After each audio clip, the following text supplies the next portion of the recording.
बात करेंगे तमिल माध्यम से यानी कि कार्य के उद्देश्य से जॉब करने के लिए बहुत से प्रवासी यानी कि यूपी बिहार से लोग वहाँ पे जाते हैं जॉब करने के लिए।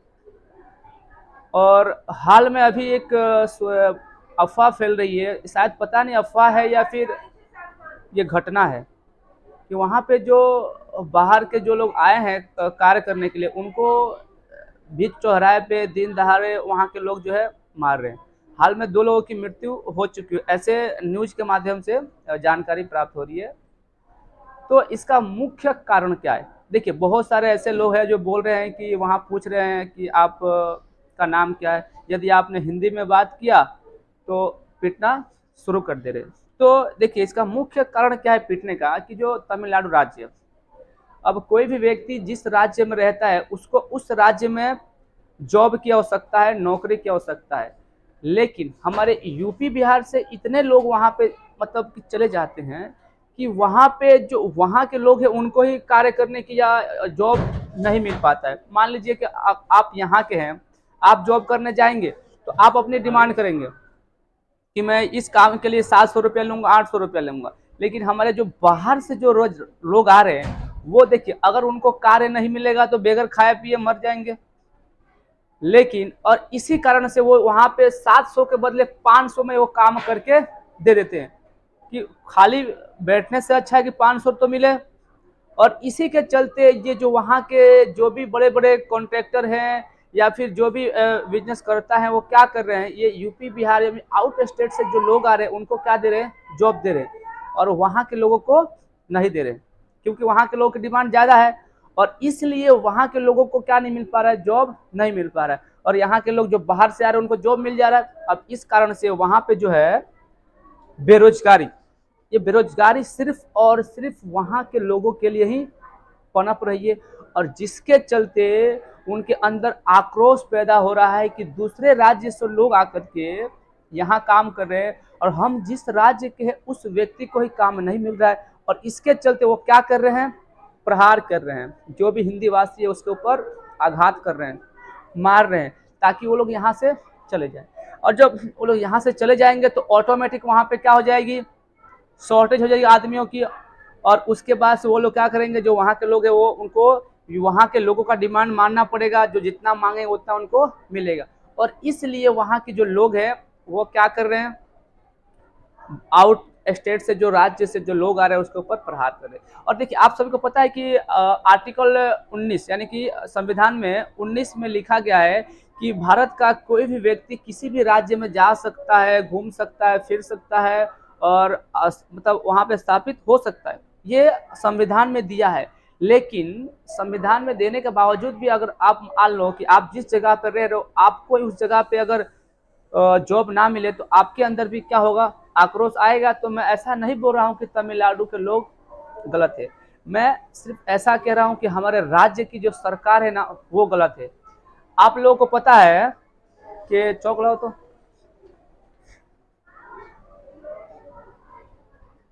2020 2020 में जब इलेक्शन था तो उस इलेक्शन में सभी नेताओं ने बड़े बड़े वादे किए थे। बीजेपी ने उस समय बिहार में इलेक्शन चल रहा था, बीजेपी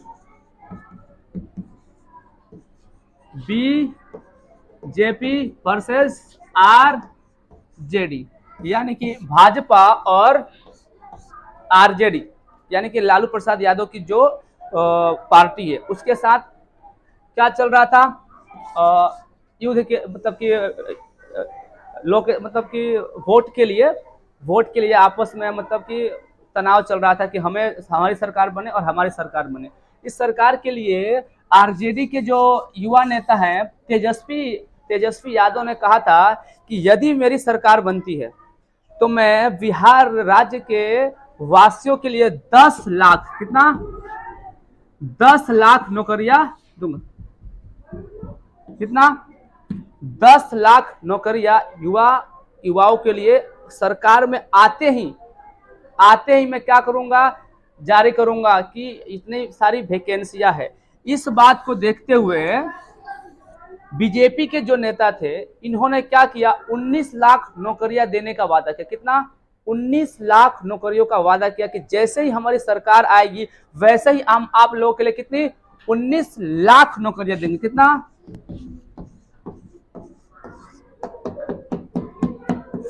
19 लाख नौकरियां देंगे। क्या? 19 लाख। लेकिन 2020 के बाद से अभी कितना चल रहा है?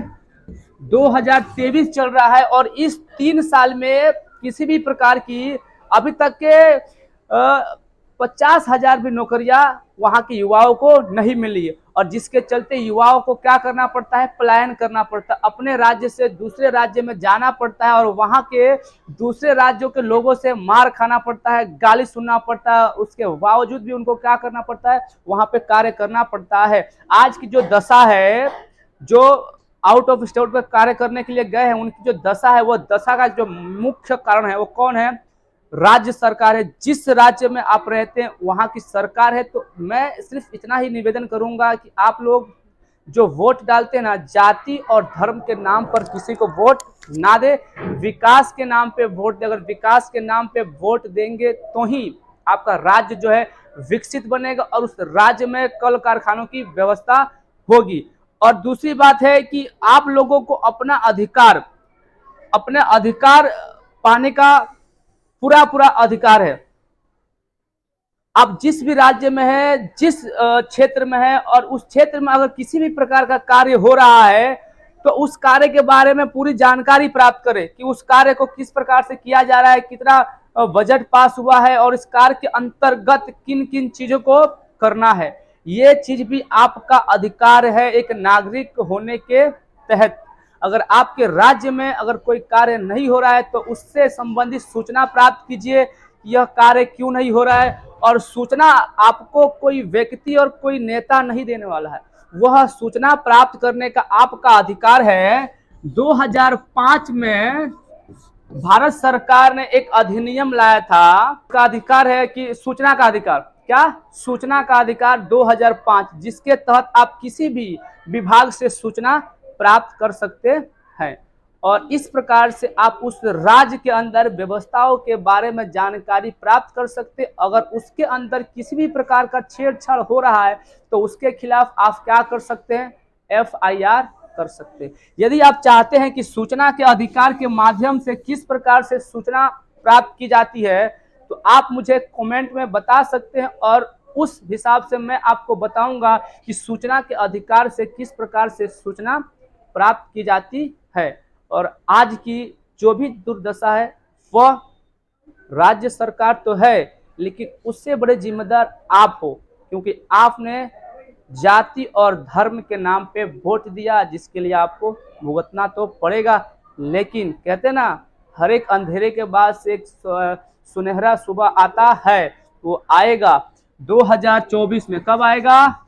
2024 में फिर से इलेक्शन आएगी और तब आपको अपनी मांगों को रखना है कि जब तक हमें इस राज्य में नौकरी का अवसर प्राप्त नहीं होगा तब तक हम किसी भी जनता या किसी भी पार्टी को वोट नहीं देंगे तो नहीं देंगे। और तब जाकर के आपकी मांगे भी पूर्ण होगी और आपको इस प्रकार की समस्याओं का सामना नहीं करना पड़ेगा। ठीक है। और दूसरी बात कि अभी मैं देख रहा हूं कि तमिलनाडु में कहते हैं ना कि लोकतंत्र का चौथा स्तंभ किसको कहते हैं? आप सभी को पता है।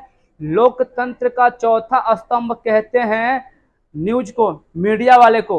यही लोग जो है हमको सच्चाई से रूबरू कराते हैं कि किस जगह पे किस प्रकार का माहौल बना हुआ है। लेकिन अभी तक के न्यूज में मैंने आज तक न्यूज किसको, आज तक न्यूज को या फिर ABP न्यूज को तमिलनाडु राज्य में नहीं देखा एक भी ग्राउंड रिपोर्टिंग करते हुए कि वहां की सच्चाई क्या है।